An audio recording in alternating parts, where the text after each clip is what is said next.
Israel eram 12 tribos, 12 filhos de Jacó. Na verdade, os 2 filhos de José entram no lugar de José. Mas a Bíblia diz em Reis, a partir do capítulo 12, após Davi governar sobre as 12 tribos, e por isso ele é um tipo do Messias, é um tipo de Jesus, é um tipo do nosso rei, porque o Senhor governará sobre todas as tribos. Você vai entender melhor isso no final da mensagem.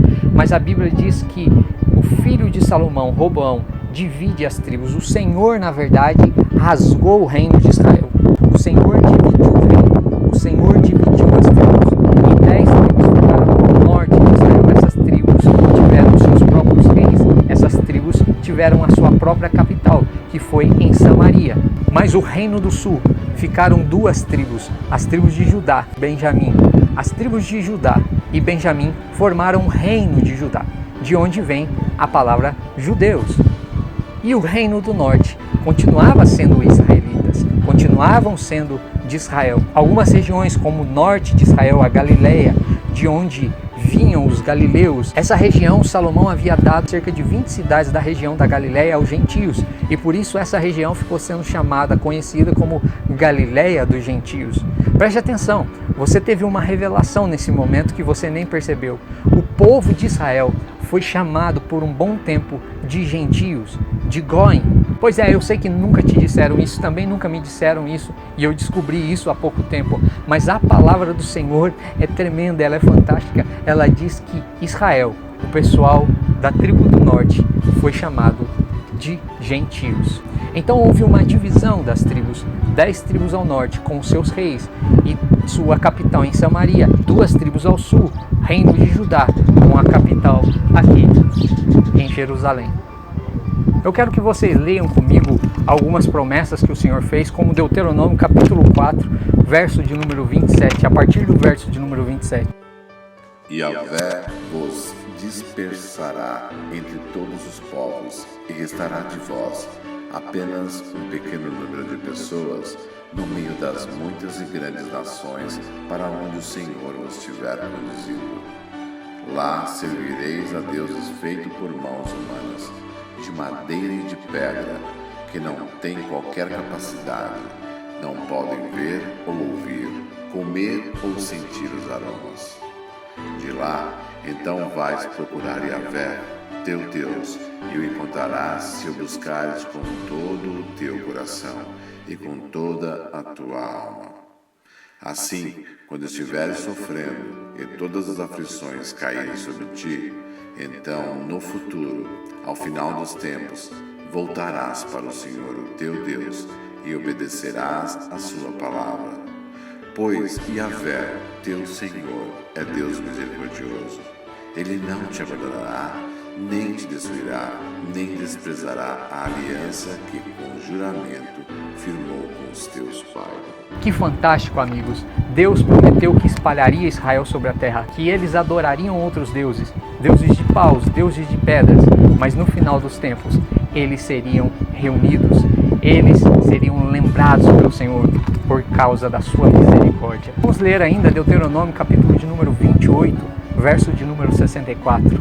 Perceba comigo que em Deuteronômio 28, verso 64, Deus repete a promessa que já havia feito, que ele ia dispersar Israel no meio de todos os povos. O texto ainda diz de um extremo da face da terra ao outro, e que lá Israel serviria a deuses estranhos. Nós achamos que essas promessas já se cumpriram, entretanto, elas não se cumpriram ainda. Veja que a maioria desses textos diz que Deus fará isso, Israel só retornará ao Senhor nos últimos dias, num tempo de grande tribulação. Eu quero ler agora alguns profetas que também falam sobre isso. Eu quero ler com vocês alguns textos no livro do profeta Isaías. Olha o que Isaías diz sobre essa história que eu estou a vos contar. Isaías capítulo de número 56, verso 8. Oráculo do soberano Yahvé, daquele que reúne os exilados de Israel. Eis que reunirei ainda outros àqueles que já foram reunidos. Isaías capítulo de número 49. Em Isaías, no capítulo de número 49, o profeta adverte todas as ilhas, povos e nações longínquas da terra. ele diz que o Senhor reunirá dessas nações o povo de Israel. Ainda é declarada uma aliança que será feita futura com Israel e que os reis e os líderes da terra contemplarão uma ascensão majestosa do povo de Israel. O Senhor ainda diz que do norte e do ocidente ele ajuntará o seu povo que está espalhado pelos 4 cantos da terra, e que apesar de Sião lamentar que o Senhor os abandonou, o profeta adverte: poderia uma mãe se esquecer do filho que ama, de modo que não se compadeça do filho do seu ventre? Contudo, ainda que esta se esqueça do seu filho, eu jamais me esquecerei de ti. Eu te gravei nas palmas das minhas mãos. O texto ainda diz que o Senhor acenará para os gentios e erguerá sua bandeira, que Israel será luz entre os gentios e que levará a sua verdade até os gentios, e que depois os gentios trarão em seus braços os filhos de Israel que foram espalhados por toda a terra. Isaías 43 é um texto fantástico. Nós lemos sempre nas igrejas, nos cultos, a respeito de Isaías 43, mas olha sobre o que o Senhor está falando. O Senhor diz que vai reunir Israel novamente. Mas agora, assim diz Yahvé, que te criou, ó Jacó, que te deu forma, ó Israel. Não temas, porquanto eu te salvei. Convoquei-te pelo teu nome, tu és meu. Quando passares pelas águas, eu serei contigo. Quando pelos rios, eles não te submergirão. Quando caminhares pelo fogo, não te queimarás, nem a chama arderá em ti. Porque eu sou Yahvé, teu Deus, o Santíssimo de Israel, o teu Salvador. Dei o Egito por teu resgate e Cuxi, a Etiópia e Sebá por ti. Visto que fostes precioso aos meus olhos, digno de honra, eu muito te amei, e darei homens por ti, e os povos pela tua vida. Não temas, pois, porque sou contigo, trarei a tua descendência desde o Oriente, e te ajuntarei desde o Ocidente. Ordenarei ao norte, dá, e ao sul, não retenhas.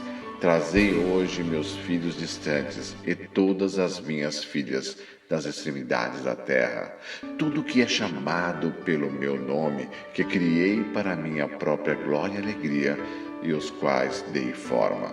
Fazei sair o povo que tem olhos, mas não consegue enxergar, os que têm ouvidos, mas perderam a capacidade de escutar. Todas as nações se ajuntam e os povos se reúnem. Quem dentre eles predisse isso ou pode anunciar as magníficas obras passadas? Ora, que eles nos apresentem suas testemunhas, a fim de provarem que estavam de fato certos, para que outros ouçam e exclamem: é verdade. Vós sois as minhas testemunhas, diz Yahvé, o meu servo a quem escolhi, para que saibais e criais em minha pessoa, e entendais que eu sou Deus, e que antes de mim nenhum Deus se formou, tampouco haverá algum depois de mim. Eu mesmo sou Yahvé, o Senhor, além de mim não há Salvador algum. Eu revelei, salvei e proclamei, eu, e não um Deus estrangeiro, de qualquer outra nação entre vós que o fizestes. Portanto, sois minhas testemunhas de que eu sou Deus, assim declara Yahvé. Desde toda a eternidade eu o sou, e não há nada nem ninguém que possa fazer escapar algo ou alguém das minhas mãos. Agindo eu, quem impedirá?